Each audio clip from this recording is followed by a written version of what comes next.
बच्चों, क्या आप बता सकते हैं कि हम जो खाना खाते हैं उसमें प्रोटीन, फैट और स्टार्च है या नहीं? बिना लैब का कैसे पता करें? आज मैं आपको घर पर ही 3 इजी एक्सपेरिमेंट सिखाऊंगी जो एग्जाम में भी आते हैं और लाइफ में भी काम करते हैं। नमस्ते बच्चों, आज हम लोग क्लास 6 के साइंस की बुक जिसका नाम जिज्ञासा है और का चैप्टर 3 उचित आहार स्वस्थ शरीर का आधार का पार्ट 3 पढ़ेंगे। अगर आपने पार्ट 1 और 2 देखा है तो ये पार्ट मिस मत कीजिएगा, और अगर नहीं देखा है तो पहले वो वीडियो देख लीजिए, तब यह पार्ट और भी क्लियर हो जाएगा। तो चलिए शुरू करते हैं, लेकिन शुरू करने से पहले ये बात हमेशा याद रखिए कि पढ़िए स्मार्ट तरीके से, मार्क्स तो अपने आप बढ़ ही जाएंगे। तो आज जो हम लोग पढ़ने वाले हैं उसके मेन टॉपिक्स हैं मंड का परीक्षण, वसा जिसे हम लोग फैट्स कहते हैं उसका परीक्षण, प्रोटीन का परीक्षण, संतुलित आहार, हम लोग ये भी देखेंगे जो बैलेंस्ड डाइट क्या होता है, उसके बाद मोटा अनाज और खाद्य मील, फूड माइल, इन सब टॉपिक्स को आज हम लोग क्लियर करेंगे। तो चलिए सबसे पहले शुरू करते हैं स्टार्च टेस्ट से। तो बच्चों, स्टार्च टेस्ट के लिए जो है हम लोगों को मेनली 2 स्टेप्स फॉलो करके जो है हम लोग यह बात का परीक्षण कर सकते हैं जो किसी भी फूड आइटम में स्टार्च है या नहीं। तो पहला स्टेप है किसी भी फूड आइटम का एक छोटा सा टुकड़ा लीजिए। मतलब आप फूड आइटम में जो है कुछ भी ले सकते हैं, जैसे कि किताब में बताया गया है। आप उबले हुए चावल ले सकते हैं, उबला चना ले सकते हैं, कुटी हुई मूंगफली, तेल, मक्खन, कुछ भी ले सकते हैं। और आप इन सब के अलावा भी और भी कोई खाद्य पदार्थ ले सकते हैं। और दूसरा जो स्टेप है वह है उस पर आयोडीन सॉल्यूशन की 2-3 बूंदे डालिए। आयोडीन सॉल्यूशन डालने के बाद अगर कलर जो है उस फूड आइटम का कलर जो है ब्लू या ब्लैक हो जाता है तो इसका मतलब है जो उस फूड आइटम में जो है क्या प्रेजेंट है, स्टार्च प्रेजेंट है। मेनली हम लोग इस टेस्ट के लास्ट में जो कंक्लूजन हम लोगों को मिलता है वह है blue black colour equal to starch present. हम लोग इस परीक्षण में अगर आयोडीन सॉल्यूशन डालने पर जो है अगर कलर ब्लू या ब्लैक हो जाता है तो हम लोग समझ जाते हैं जो उस फूड आइटम में जो है स्टार्च प्रेजेंट है। हम लोग अब बात करते हैं फैट टेस्ट की, जो और भी इजी है। इसके लिए भी जो स्टेप्स फॉलो करेंगे वो इस प्रकार है। पहला है खाद्य पदार्थ के एक छोटे भाग को पेपर पर रगड़िए। आप कोई भी खाद्य पदार्थ ले सकते हैं, उसका एक छोटा सा टुकड़ा लीजिए और एक पेपर पर उसको रगड़िए।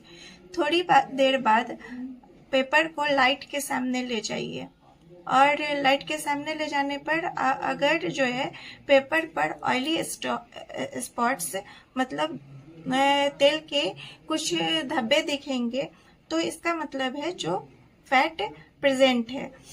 इस टेस्ट को करने के लिए अगर आप लोग जो है चिप्स, बटर या मूंगफली लीजिएगा तो उसको पेपर पर रगड़ने के बाद आप देखिएगा जो पेपर पर जो है कुछ ऑयली स्टेप्स बन चुके हैं, क्योंकि इन सब में जो है फैट मौजूद होता है। इसलिए पेपर पर रगड़ने के कुछ देर के बाद जो है उस पर तेल के धब्बे जो है दिख जाते हैं, और इससे पता लगता है जो इन सब चीज़ों में जो है फैट है।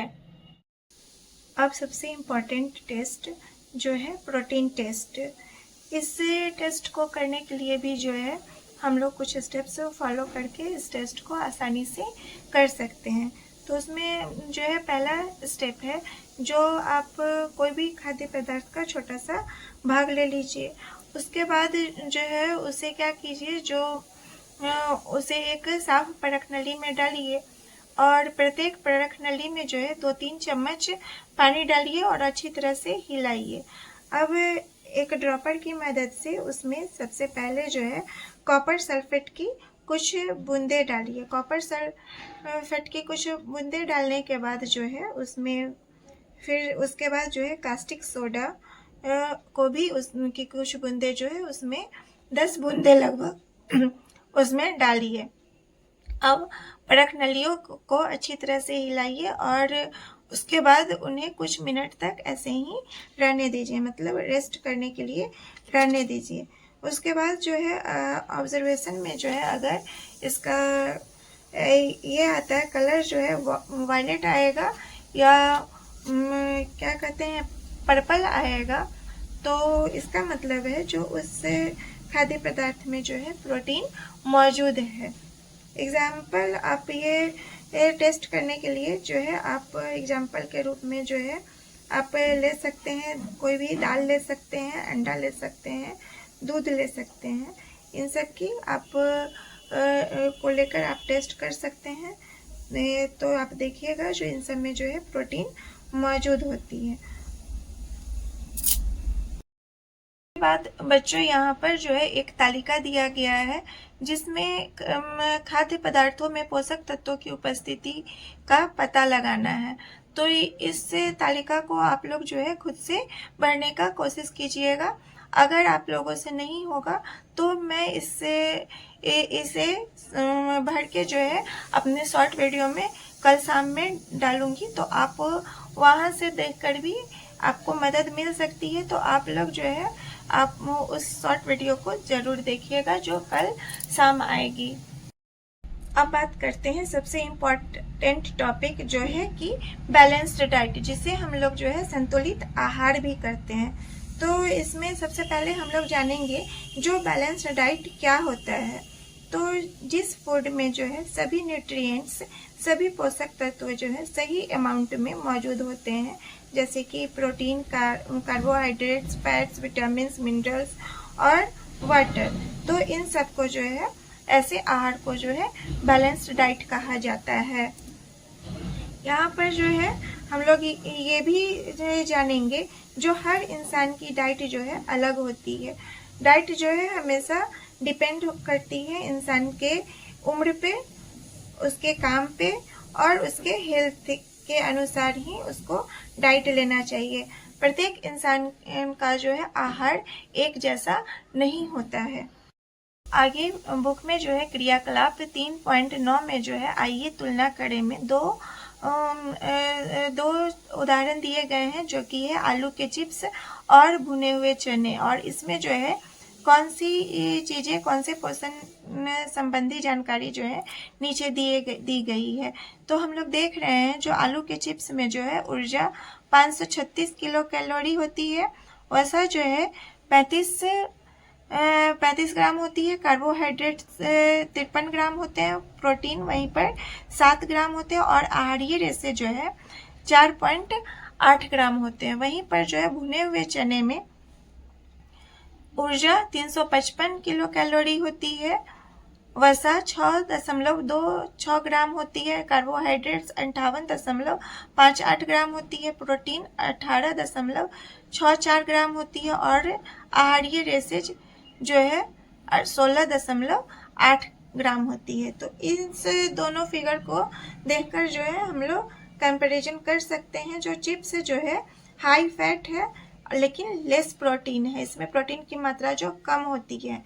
लेकिन भुना हुआ चना जो है लो फैट है, इसमें फैट की मात्रा जो है कम होती है लेकिन प्रोटीन हाई प्रोटीन है, इसमें प्रोटीन की मात्रा जो है बहुत अधिक होती है।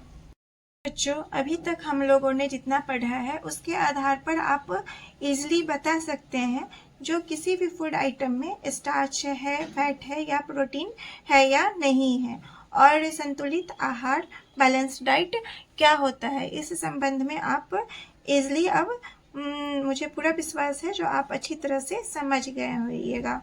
अगर वीडियो अच्छा लग रहा हो, मेरे पढ़ाने का तरीका आप लोगों को पसंद आ रहा हो, तो प्लीज़ लाइक कीजिए, शेयर कीजिए और अगर चैनल पर नए हैं तो प्लीज़ चैनल को सब्सक्राइब जरूर कीजिए। अब जो है हम लोग नेक्स्ट टॉपिक पढ़ेंगे जो है मोटा अनाज, जिसे हम लोग पोषक अनाज भी कहते हैं। तो इसमें सबसे पहले हम लोग जानेंगे जो मिलेट्स होता क्या है। मिलेट्स यानी कि मोटा अनाज। तो छोटे दाने वाले अनाज जैसे कि ज्वार, बाजरा, रागी, सावा, इन सब अनाजों को जो है मिलेट्स कहा जाता है। यहाँ पर जो है इम्पॉर्टेंट बातें ये हैं, जो ये खाद्य पदार्थ जो है कम पानी में उग जाते हैं, हर मौसम में आसानी से उगते हैं, और ये खाद्य पदार्थ जो है बहुत ज़्यादा पौष्टिक होते हैं। इनमें जो है न्यूट्रिएंट्स की मात्रा जो है बहुत अधिक होती है, और इन न्यूट्रिएंट्स का जो है सबसे ज़्यादा बेनिफिट्स होता है, जो इनमें जो है फाइबर ज़्यादा होता है, डाइजेस्ट अच्छी तरह से होता है। ये अनाज जो है, मोटे अनाज जो है, इनको डाइजेशन में बहुत अच्छी तरह से ये डाइजेस्ट हमारे शरीर में हो जाते हैं। इनमें मिनरल्स ज़्यादा होता है, जिसके कारण हमारा शरीर जो है मजबूत होता है, और यह जो है ये अनाज जो है एनर्जी भी देते हैं। मिलेट्स को जो है सुपर फूड भी कहा जाता है, क्योंकि ये जो है हेल्दी और इन्वायरमेंटल फ्रेंडली अनाज होते हैं। तो क्या आपने कभी ज्वार या बाजरे की रोटी खाई है? कमेंट में मुझे ज़रूर बताइएगा। अब समझते हैं एक बहुत ही इंटरेस्टिंग कॉन्सेप्ट, जिसका नाम है फूड माइल, जिसको हम लोग खाद्य मील भी कहते हैं। और इसमें हम लोग जानेंगे जो खेत से हमारी थाली तक, मतलब भोजन जो है खेत से हमारी थाली तक किन स्टेप्स के द्वारा जो है हमारी थाली तक पहुंचते हैं। इसमें है जो सबसे पहले इसका हम लोग फूड माइल किसे कहते हैं, तो हम लोग कह सकते हैं जो खाद्य पदार्थ खेत से हमारी थाली तक जितनी दूरी तय करता है उसी को फूड माइल्स कहा जाता है। बुक में जो है इस फिगर के द्वारा फूड माइल की प्रक्रिया को आसानी से समझाया गया है, जिसमें कि सबसे पहले जो है यहाँ पर हम लोग देख रहे हैं जो किसान द्वारा गेहूं उगाना। सबसे पहले जो है जो खेत में किसान फसल उगाते हैं, उसके बाद इनकी प्रक्रिया जो है अनाज की मड़ाई और ओसाई की जाती है। उसके बाद अनाज का भंडारण होता है, और उसके बाद जो स्टेप होता है वह है अनाज पीसना और पैक करना। और पिसाई और पैकिंग के बाद जो है वह अनाज पहुंच जाता है खुदरा दुकान तक, और उसके बाद यहाँ खुदरा दुकान से हमारी थाली के भोजन तक पहुंच जाता है। तो इतने सारे स्टेप्स फॉलो करके जो है हमारे खेत से जो है हमारी थाली तक भोजन आ जाता है। यानी कि जो रोटी हम लोग खाते हैं वो सीधे खेत से नहीं आती हैं, कई स्टेज से गुजरकर वो हमारी थाली तक पहुंचती है। अब यहाँ पर जो है इम्पोर्टेंट पॉइंट यह है जो बहुत ही ज़्यादा उपयोगी है, वह है ज़्यादा डिस्टेंस ज़्यादा फ्यूल यूज, मतलब ईंधन का ज़्यादा। अगर जो है हमारी थाली तक जो भोजन आएगा हम लोग ज़्यादा दूरी से उसको लाएंगे तो उसमें ईंधन ज़्यादा खर्च होगा, ज़्यादा पोल्यूशन होगा, और बहुत लंबी दूरी तय करने के बाद आया हुआ खाना जो है फ्रेश भी नहीं होगा। तो इससे निष्कर्ष यह होता है जो हमें हमेशा अपने खाने के लिए जो है लोकल फूड ही उपयोग में लाना चाहिए। जो हमारे एरिया में आसानी से उपलब्ध है उसे ही हमें अपने आहार में शामिल करना चाहिए। इससे फ़ायदा क्या होता है, जो हमेशा हमें जो है फ्रेश फूड मिलता है, और हमारे लोकल किसानों को जो है ज़्यादा फायदा होता है, और हमारा इन्वायरमेंट भी सेफ होता है। अब एक इम्पॉर्टेंट सवाल आप सभी के लिए, जब आप लोग कोई भी चीज़ खरीदते हैं तो उससे कोई भी खाद्य पदार्थ खरीदते हैं तो उसके पैकेट के पीछे लिखी जानकारी को पढ़ते हैं क्या? उसमें कितने न्यूट्रिएंट्स, कौन कौन से न्यूट्रिएंट्स मौजूद होते हैं, उस खाद्य पदार्थ की जो है एक्सपायरी डेट क्या है, उसके इंग्रेडिएंट्स कौन कौन से होते हैं, और जब खाने में जो है एक्स्ट्रा न्यूट्रिएंट्स मिलाए जाते हैं तो उसे जो है फोर्टिफिकेशन कहा जाता है। अब एग्जाम्पल के रूप में आप लोग जो है आयोडीन युक्त नमक ले सकते हैं, जो कि एक फोर्टिफाइड फूड है।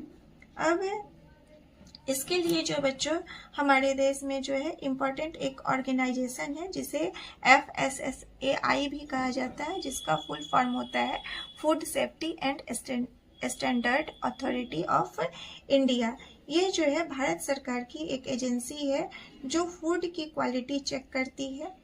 और हमेशा जो है आप लोग जो है कोई भी चीज़ खरीदते हैं, कोई भी फूड आइटम्स खरीदते हैं, तो हमेशा पैकेट के पीछे जो है उसका FSSAI आई मार्क जरूर चेक कीजिएगा। तो इस तरह से आज हम लोगों ने सीखा है जो भोजन में स्टार्च, फैट और प्रोटीन का परीक्षण कैसे करते हैं, संतुलित आहार क्या होता है, मोटा अनाज किसे कहते हैं और खाद्य मिल क्या होता है। और हमेशा याद रखिए, जो स्वस्थ खाएं, मिल बांटकर खाएं, खाने का सम्मान करें और स्थानीय उत्पादकों का समर्थन करें। तो इस तरह से बच्चों आज हम लोगों ने इस चैप्टर को पूरी तरह से समझ लिया है। मुझे पूरा विश्वास है कि आप लोगों को भी समझ में आ गया होगा। नेक्स्ट वीडियो में जो है हम लोग इस चैप्टर से रिलेटेड जितने भी क्वेश्चंस हैं उसको सॉल्व करेंगे। वीडियो एंड करने से पहले मैं आप लोगों से आज के टॉपिक से रिलेटेड 3 क्वेश्चन पूछ रही हूँ, जिनका उत्तर जो है आप लोग कमेंट में जरूर दीजिएगा। तो पहला क्वेश्चन है, स्टार्च की उपस्थिति चेक करने के लिए कौन सा सॉल्यूशन उपयोग करते हैं। दूसरा क्वेश्चन है, बैलेंस्ड डाइट किसे कहते हैं, एक सिंपल लाइन में बताइए। और तीसरा क्वेश्चन है, हमें लोकल फूड ज़्यादा क्यों खाना चाहिए, कोई एक कारण बताइए। तो आप लोग इन तीनों क्वेश्चंस का उत्तर या इनमें से कोई जो भी आपको आता है उसका उत्तर जो है बिना गूगल किए हुए कमेंट बॉक्स में ज़रूर बताइएगा। और वीडियो अगर अच्छा लग रहा हो, मेरे पढ़ाने का तरीका आप लोगों को समझ में आ रहा हो, तो प्लीज़ लाइक कीजिएगा, शेयर कीजिएगा। और अगर चैनल पर नए हैं तो प्लीज़ चैनल को सब्सक्राइब जरूर कीजिएगा। Thank you. मिलते हैं नेक्स्ट वीडियो में।